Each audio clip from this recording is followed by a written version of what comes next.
mbokk yi ñu leen di nuyu di leen jaajëfal ci ànd beeg safoo beeg rajo Touba Fall FM 105.5 rajo ñëpp fii kulli laylin wa nahaarin di jaajëfal internet di ñuy seetaan ak di ñu déglu ci Mourad TV ci YouTube bi di leen ñaan ngeen gën a abonné di like ak di partager vidéo yi del si wàddoon ak yéen ci seen woppo bi di bis ni tey ngeen koy am bët bu yàlla sàkk diirub koor gi di ci ànd ak Abba Bousso imam yàlla yi. juróom benn fan ci weeru koor bis na tey la suñu borom subhaanahu wa taala wàcce téere bi tawraat mu wàcce woon ko ci yonent yàlla Moussa alayhi salaam muy téere bi nga xam ne suñu borom moo ko déy ab yonentam di yonent yàlla Moussa mu wàcce ko mu bàyyi ko asamaan yonent yàlla Moussa alayhi salaam bokk ci ulul azmi min ar rasul bokk ci yonent yi nga xam ne ñoo ëpp ak dogu di it yonent bi nga xam ne mi ngi jamonante woon nag buur bi ñuy wax Walid ibnu Mushab ñu gën ko xam ci Ramsis II wala Firawna bi nga xam ne alquran tudd na ko ay yoon ci pàttali sax moom yonent yàlla Moussa moom moo labal Firawna ci bahru muy mer rouge kon bis na tey la ko suñu borom joxoon téere bi di tawraat bis na tey juróom benn fan ci weeru koor ci la xare bu mag bi am muy waqaatil amoriya di xare bi nga xam ne mi ngi doxoon ci diggante jullit ñi muy dawla al abbasiya ak réewum Ruum bi nga xam ne dañu duggoon Constantine def fa ay ñaawteef lépp nag ngir jot jullit ñi ak it doon leen noggatu lii moo taxoon nit ñu def jëf ju ñaaw ji bis na tey kon bis na tey la xare boobu am diggante jullit ñi ak romain yi bis na tey juróom benn fan ci weeru koor di première victoire bi nga xam ne jullit ñi am nañ ko ci salibiyiin yi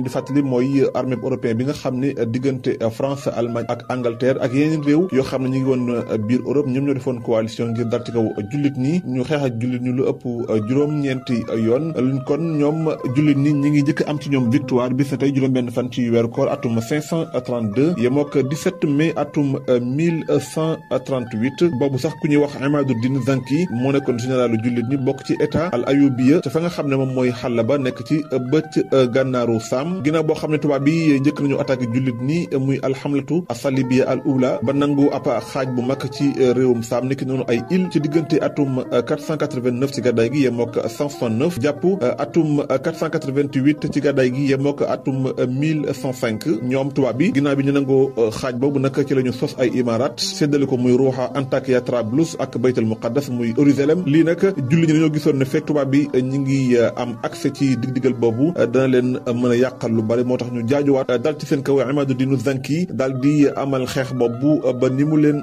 gagné bis na tey di première victoire jullit ñi ci kaw européen yi juróom benn fan ci weeru koor atum 539 yemook 27 novembre atum 1144 ngañaay lii nag nekkoon na ngañaay lu yaatu te am solo ci jullit ñi gën a joxaat jullit ñi courage luñ ci màng ci alal niki noonu ñu ci jàppoon loolu nekkoon bis na tey juróom benn fan ci weeru koor bis na tey juróom benn fan ci weeru koor atum 63 ci gàddaay gi yemook 14 mai atum 682 ci la jullit ñu ubbi Sanat ci njiital Muhammad ibnu Qasim ak ñi mu àndaloon ginnaaw bi ñu traversé dexuk Sanat daat koy ubbi loolu nekkoon ci njeexantalu xilaafa ak Walid ibnu Abdul Malik nekk juróom-benneelu xalifa amawiya di fukkeelu xalifa jullit ñi ginnaaw boo xam ne dem nañ fi ci atum 44 ci gàddaay gi amal fa ay ubbite ba ubbi fa lu mel ni Buufaan Xiiqaan ak Dayil boobee la Walid ibnu Abdul Malik daal di jël xilaafa gi jël ki nga xam ne mooy Hajjaj ibnu Yusuf Ashaqafi ak Muhammad ibnu Qasim al-Baghawi ñu dem ca réewum Inde amal fa liggéey bu rëy ci atum 98 daal di koy gaw ba niñ ko ubbee tabax fa ay jàkka loolu nekkoon bis na tey juróom benn fan ci weeru koor mu ngoog mu nekkoon seen wopp bis na tey ñi ngi leen di jaajëfal lu baax di leen dikk daje ëllëg ak jàmm amuñu seen fay yéen ñi topp bis na tey yàlla na yàlla fay musal leen ci ay